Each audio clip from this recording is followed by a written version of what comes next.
Hey Taurus, this is Michael with your December 2022 reading. I do hope that this finds you well.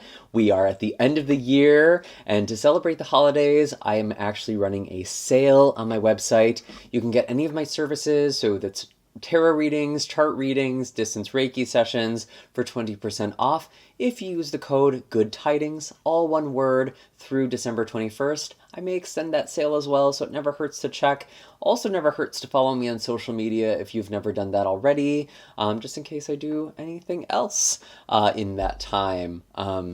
Just putting that out there. Anyways, Taurus, there's a lot that's happening in December, and it kind of feels like in the first half, it's sort of a chaotic energy, especially looking at the astrology. And then there's really this need to sort of slow down and to kind of shift gears by the time we're in the second half of December.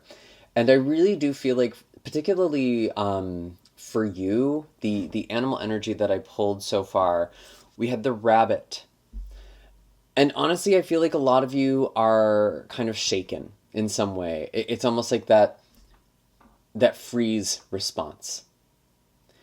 And if you're feeling like kind of worried about something or fearful about something, especially in a material way, like if you're worried about money or finances or kind of logistics of some kind, rest assured you're going to be okay. I want to put that message out here because we do have the horse after the rabbit. And clarifying that even further, we have the elephant, which is all about trust and finding a way forward.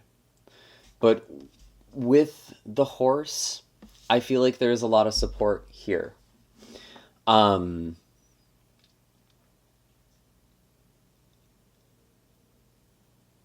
almost feel like with the energy, I think you're starting off December maybe with a little bit of like a wake-up call. I kind of want to call it that because we have Venus, your ruling planet in Sagittarius, forming an opposition with Mars in Gemini.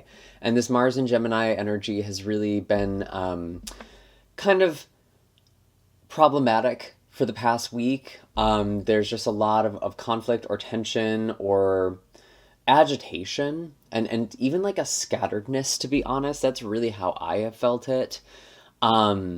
But with Mars opposite Venus, and Mars is retrograde, I should add, there really is just like something shaking up your sense of security. Because Venus in Sagittarius represents your eighth house of death, inheritance, wills, transformation, losses, and Gemini energy for you, Taurus, represents money and security and material assets, private assets. And so there could just be something with money or something in your daily life or even with your values. This doesn't have to be material, but I'm just getting a very strong material focus with this group, like financial issues or instability, and I think we're all kind of feeling that to some degree right now. But then we do have Neptune going direct on Pisces. That's happening on the 3rd, and Neptune is going direct in your I'm so sorry, that is your 11th house. And so when Neptune goes direct, there could kind of be this like disillusionment that happens, or a bubble that gets popped, a dream that might get dashed. Like if you've been sort of up in the air and just kind of going through life and things have just felt really chill, and all of a sudden it's like, oh, I gotta get back to business on something. It's actually interesting because Neptune, when it goes direct, can kind of make things foggy, but I really do feel like when Neptune first goes retrograde and when it first goes direct, like that's when there's sort of like a reality check or something that's shifting there. And I feel like you're just supposed to have faith and you're supposed to just trust and move forward. That is a message I'm getting for you very, very resoundingly. You are supported. You are supported. I want you to hear that. You will make it through whatever difficulty you're going through. And if you're not going through a hard time, you might just be very hyper vigilant with the rabbit. You might be looking out for things. You might be looking out for problems.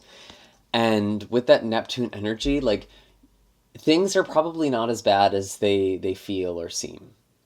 And you might even be imagining things or imagining issues or looking for red flags that aren't actually there. Especially regarding your friends or your social networks. That could be something that's coming up as well. Yeah, a lot of worry with the Nine of Swords coming out here first. You might need to talk to somebody. You might need to air some grievances with somebody, or like, not air grievances, but like just air things out with somebody and have like another perspective. Because when the Nine of Swords shows up, it's like you are so stuck in your own head. It's like the nightmare has become real, or you've kind of lost track of what's real and what's imagined. And that's just what we were talking about. And of course, the Three of Pentacles comes out as well. Relying on the support of others, climbing the mountain with other people. You don't have to do everything alone. We do also have the Moon and Uranus forming conjunction in your sign on the 5th. And so this is really a time that there's kind of this emotional breakthrough, or there's this potential for an emotional breakdown that leads to an emotional breakthrough. So the 5th could be a particularly challenging time. Mercury enters Capricorn on the 6th, which is the same day that we have Mercury squaring off with Jupiter in Pisces. And so again, like, communication might be really challenging.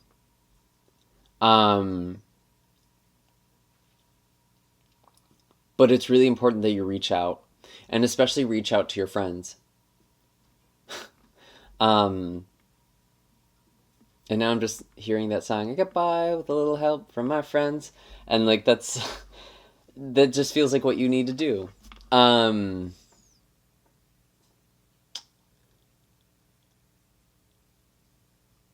with Mercury entering Capricorn and Venus, your ruling planet, entering Capricorn, there really is a focus on kind of the bigger picture. And like, I think Sagittarius energy is really challenging for you as a Taurus, especially if you're a Taurus rising, because this is 8th house energy. This is intensity. This is rebirth. This is loss. This is letting go. There's just a lot of things that are kind of being recycled. And when we get into Capricorn energy, it's kind of like helping you zoom out, focus on the bigger picture, work towards your goals. There might be some sort of travel or study or even spiritual wisdom that helps you. Yeah, you're getting grounded. You're finding ways to be grounded. And it's almost like whatever it is that's happening at the start of this month, even if it feels like the rug has been swept under your feet, because honestly, when I saw this rabbit card, Taurus, I was a little scared. I really felt this fear. I really felt like something just happened, and it almost feels like it took you by surprise, or like, even if you were anticipating something, there was still just a lot of shock. There's a lot of shock. But I feel like you're stabilizing, especially as we get more into December here. We do have a full moon in Gemini.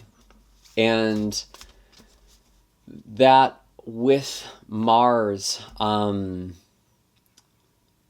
retrograde in Gemini, as well as the Sun forming an opposition with Mars in Gemini on the 8th, there really could be some sort of like loss or completion or letting go with something that felt stable, or something financial. But you're grounding here. You're doing what you need to do. You're making plans. You may need to adjust some things, but I don't think it's as bad as it might feel, whatever it is that's going on in your life.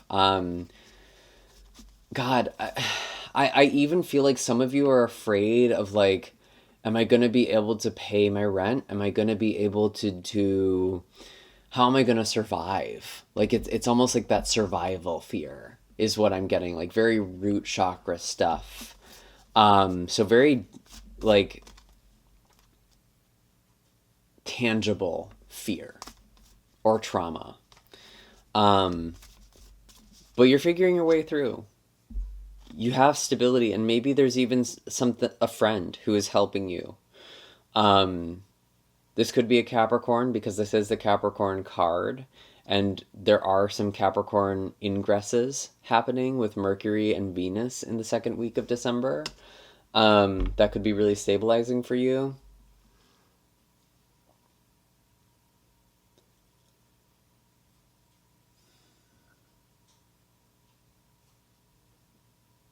You're going to find a way through this, whatever it is that you're going through.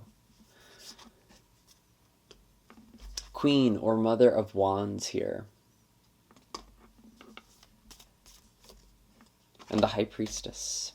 Okay.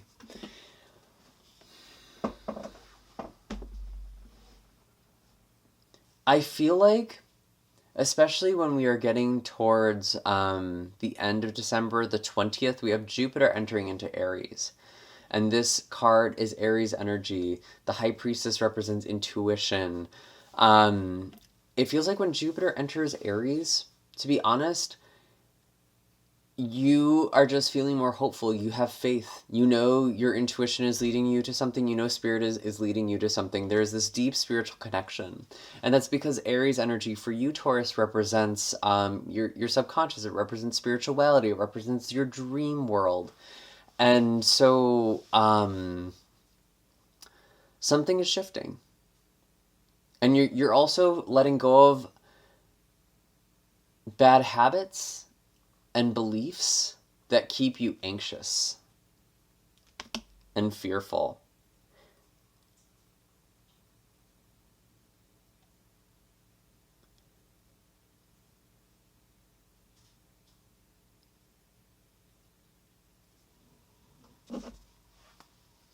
I feel like there's just this very spiritual or intuitive shift for you. Yeah, the Hermit. You are going to be lucky in 2023 with Jupiter and Aries when you are meditating, when you are taking time for yourself, when you are just introspecting, coming back to this inner light. And I'm getting this imagery with the elephant as well. Because we have that flame, we have that hermit light, that lantern. You're finding your inner light.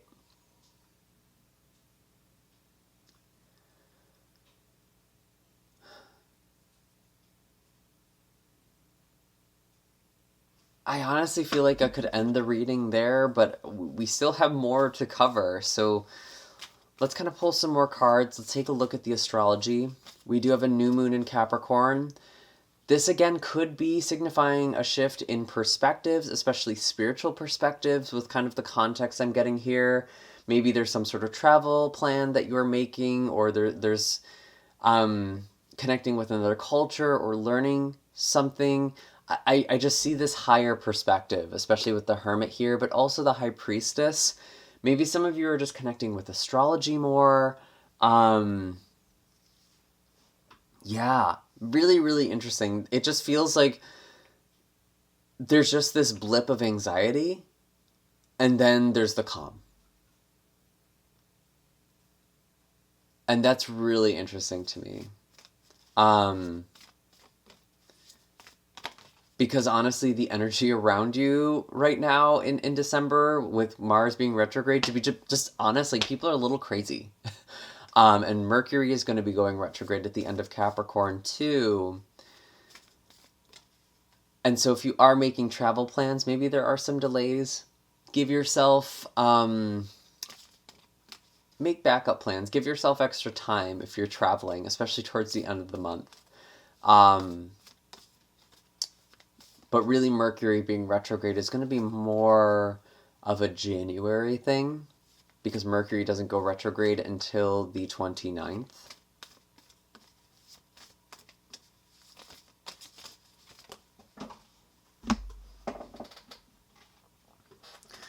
Wow, happiness and fulfillment with the Ten of Cups. We have the Hierophant here as well. This could represent a spiritual teacher or mentor, or just someone who is being supportive to you in some way, maybe giving you advice. Maybe this Hermit represents a teacher, someone you are going to see or speak to who is going to help you. Honestly, this would just be a great month for therapy. I really feel like that could help you work through some things, especially if you are dealing with depression or anxiety or just having a hard time with the Nine of Swords. And that might be that stability that you are getting. Do whatever it is you need to do to take care of yourself. Is there anything else? I'm curious about relationships for you. Any relationship advice or anything coming up in relationships for Taurus? To be completely honest, this energy feels very introspective. It feels very internal. And that's kind of the predominant focus. Anything about relationships for Taurus? Yeah, there's not even a card that's like coming out yet. Is there anything for relationships for Taurus? We do have the Ace of Pentacles. This could be a new commitment or contract, maybe. Generally speaking, we do often recommend not signing contracts when Mercury is retrograde. If it can be avoided, just be sure to read the fine print. And I think that even gets kind of misconstrued. Because the thing with Mercury retrograde, it's not that you can't live your life. Do what you need to do to tie up loose ends. And, you know, for example, if you need a new car and your car broke down during Mercury retrograde or right before Mercury retrograde, the solution to that isn't just wait until Mercury goes direct so you can buy your new car. It's almost like thinking of it as like, okay, this car hasn't been working for me for some time. It's kind of been a money sink. Maybe it's given me some problems. I now need to get a new car. That's kind of the tying up of loose ends. That would be something to do with Mercury retrograde. So don't just be blanketly afraid of starting something new. And with this Ace of Pentacles, there could just be this new stable relationship or connection or finding more stability in relationships. And maybe this is just emotional stability. Maybe this is someone giving you something or saying something to you that helps you feel calmer or more stable. But that's the thing, like, I really don't feel like there's a lot of focus on relationships this month for you, just being completely honest. It feels more like there's this spiritual thing, or there's this kind of more existential theme. We have the Emperor, which represents Aries energy, which again is like that divine power, that divine birthright. I really feel like there's just this focus on becoming stable, and it's like, I feel like it's hard to really describe this in a general reading, but it feels like something has finally happened that you were afraid of happening, but you're realizing it's not actually a big deal. And actually, you are becoming more stable because something has been lost or disrupted in some way, where you are now building solid foundations in your life, Taurus. Is there anything for work or any other messages for Taurus for this month? Eight of Wands. Again, there could be some news. There could be some travel plans. I feel like there is something new coming in. There could be some change, and this is usually a very optimistic card. So I feel like I'm just going to say it. If some of you lose a job at the beginning of this month, I think you're going to find something quickly, and something that's actually a lot better in some way. Something that's more stable, something that's more abundant. And if that's not even financial abundance, that's just like, it's more a fit for you. It serves you. It gives you more. Anything else? Or there's just like something that's changing that seems like a bad thing at first, and that could be involving work, but then it's like growth. or it's an opportunity, and it's like the way that you handle it gives you some recognition. Yeah, King of Wands, Father of Wands. You're getting recognition. You are really stepping into power. There could be promotion. There could be something that is like a leveling up. Even if there's like kind of this shaking in your stability, you are going to end up in a better position than you had started. So that's actually a blessing in disguise. And just have faith, trust that things are happening for a reason this month, even if it's really, really chaotic and crazy. Um, and those are all the messages I have for you this month, Taurus. Kind of simple and straightforward. I hope that this was helpful. Definitely comment down below. What is this thing that is making you so anxious? Because honestly, I don't think it's as big of a deal as you might be making it out to be. Or maybe if you just talk it out or write it out, it kind of helps you digest it a little more. Maybe even comment down below what this is, and maybe that just is the thing that's going to help you. I do also have all of my links in the description box down below. Just saying, if you want a reading, now is a great time to get one of those. And I will see you all in the next video. Take care, Taurus. Have a happy and blessed holiday and new year. It looks like you will. I'm sending you all my love your way. Take care.